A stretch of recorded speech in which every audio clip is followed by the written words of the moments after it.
கொடுமையையும் சண்டையையும் நகரத்திலே கண்டேன்.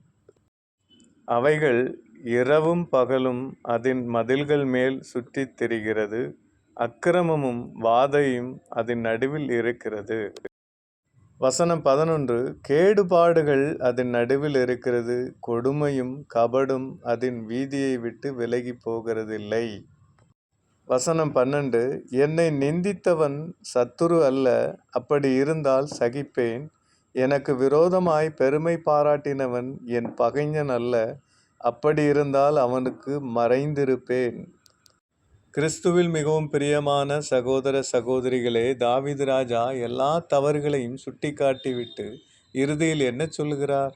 என்னை விரோதிக்கிறவர்களும் என்னை பகைக்கிறவர்களும் எனக்கு பகைஞர்களும் விரோதிகளும் அல்ல என்று தன் இனிமையான மனதோடு சொல்லுகிறதாக வசனம் சொல்லுகிறது. இதைத்தான் ஆண்டவராக இயேசு கிறிஸ்து என்ன சொன்னார் என்றால், உங்களை பகைக்கிறவர்களுக்காகவும் உங்களை நிந்திக்கிறவர்களுக்காகவும் ஜெபம் பண்ணுங்கள் என்று ஆண்டவராக இயேசு கிறிஸ்து சொன்னார். இறுதியில் தாவீது ராஜா என்ன சொல்லுகிறார் பாருங்கள்.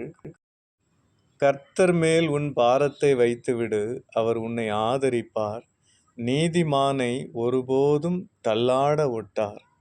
நீதிமானை ஒருபோதும் தள்ளாட ஒட்டாராம் ஆண்டவராக இயேசு கிறிஸ்து. எனவேதான் தாவீது ராஜா உறுதியாக நமக்கு சுட்டி காட்டுகிறார்.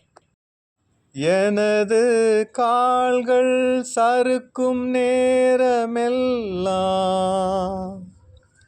உமது அன்பு என்னை தாங்குதையா. எனது